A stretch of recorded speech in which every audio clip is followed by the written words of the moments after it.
Hello everyone. I just took my sunglasses off, so I have a little dot right there. I was planning on making a clip this morning, but I didn't want to be late to the place that I had to go. I was doing a volunteer experience today. Because of HIPAA, I am not going to tell you where I went, and obviously won't tell you any like patient names or anything. I can talk about like what I did, but no like personal information because I signed a HIPAA agreement. Okay, so anyway, I did that this morning, and so I wanted to get there a few minutes early, and I still got lost. And anyway, so I wasn't able to make a clip this morning because I was like obviously all flustered because I got lost, which I knew it was gonna happen. And anyway, whatever. So I just wanted to make a little clip just summarizing, I guess, kind of what I did today. So it was with neuro patients, which was exciting because obviously it's for my neuro class, because we have to do like a volunteer experience for the semester and then like do an assignment on it. It was cool because the first patient that we saw, I was actually able to do like some like resisted techniques with them, like hip abduction, adduction. I actually did some lower extremity D1 patterns with him, which was really cool. And yeah, just a lot of like supine thorax. I can't remember what his, oh, he had a fusion. So he had like a C2 through something cervical fusion, and they were waiting on a lumbar fusion. So I don't know how that makes him a neuro patient, but whatever. He just had a lot of like weakness in his legs. So we were working on lower extremity strength a lot. And yeah, that was really cool. And then the next patient was a COVID patient, and I was talking to him a little bit. He had been in a coma and just got out of his coma like last week. So they were working on respiratory therapy. He got his trach removed like 2 days prior. So he had a nasal cannula, so he's on supplemental oxygen. So we had to take a lot of rest breaks and, you know, make sure that his O2 stats were still at a good level. So we always had to check those like after doing exercises. We had him ride the bike for a little bit, just working on like breathing and endurance. And then we walked for a little bit, which was awesome, because apparently the day before he was like max assist of 2, like, and all kinds of stuff. And today, like, he was able to walk with a 4-wheel walker. And I don't remember exactly how far we went, but it was really decent. And so he was doing great. And yeah, he was super cool. The next patient was a agitated patient, which was interesting to see in real life because we had just learned about like the Ranchos levels, so like patients with like traumatic brain injuries and, you know, how they recover in like the stages that they're in. So he was still in like the like confused, agitated, and he was not happy. He did not like, he did what we wanted, but like it took a little bit. Like he would get like annoyed with us for like asking him to do something, and then he would be like, well, just tell me to do it. And like instead of like explaining it to him like how to do it, he's like, you could have just said that. Like, so yeah, he was a very interesting character. And when the therapist went to like go grab something, and I was just like standing there, and I was like, I don't know what to do, because with the other patients I would like talk to them and, you know, ask them questions, and with this guy I was like, I don't want to like make him more agitated, so I just stood there.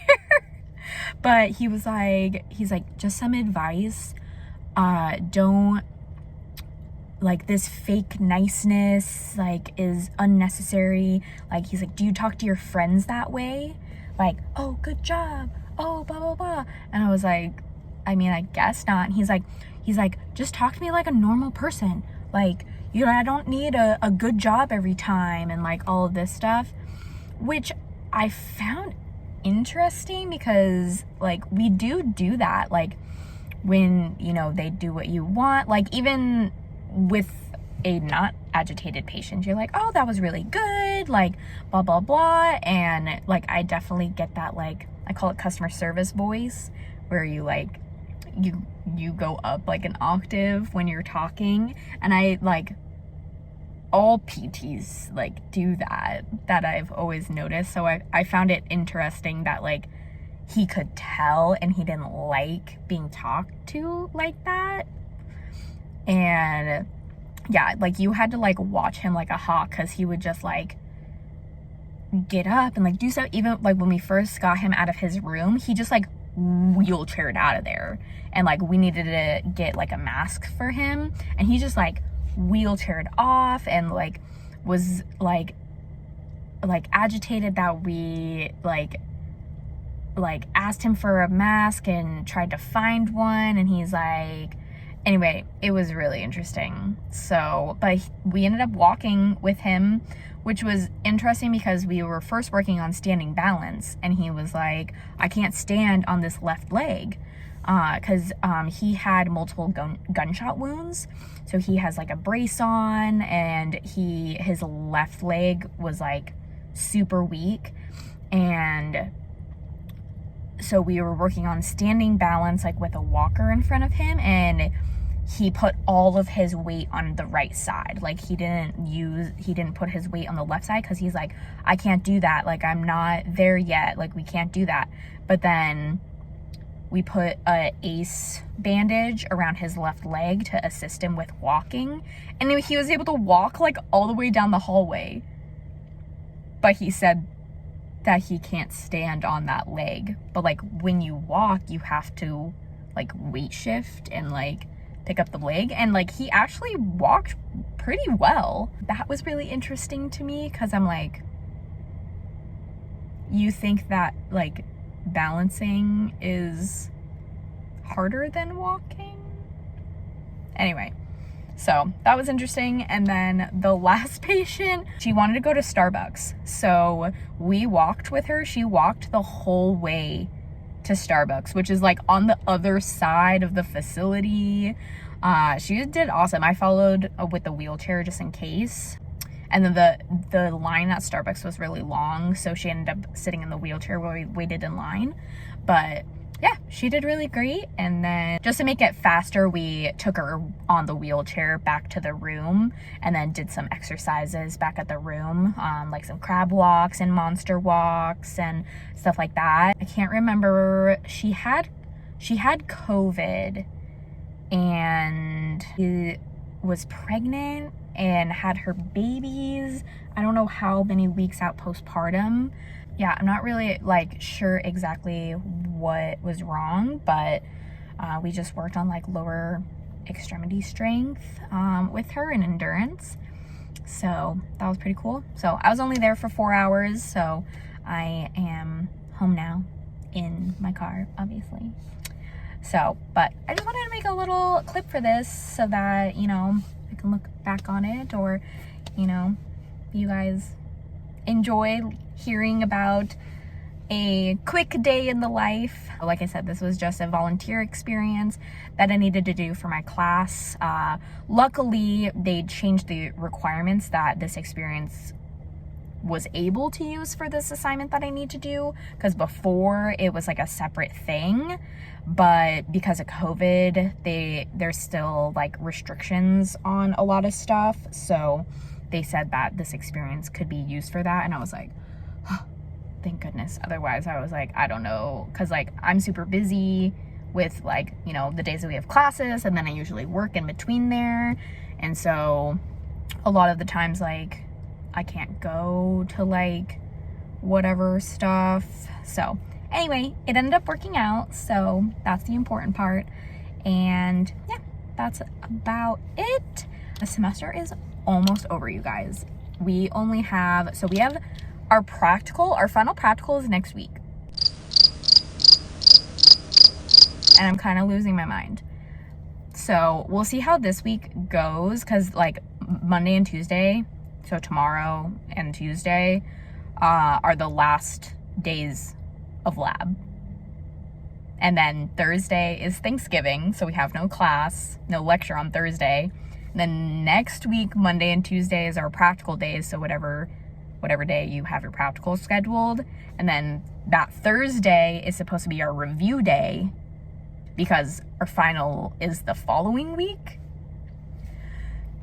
So I will probably make a clip for the final practical because I have many concerns. If you saw my other practical video, you will know that I was very upset about the practical. So even though I did well, I still have a lot of concerns because like the information that was provided was not enough. And yeah, so I have lots of questions for them about like what's going to be on the practical. Are they going to give us this information? Are we going to need to do this? Blah, blah, blah, blah, blah.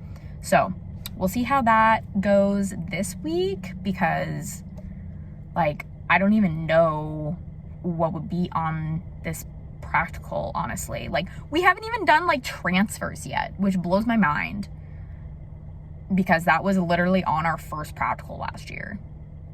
So we finally finished all the transitions of movement, so like that could definitely be on there.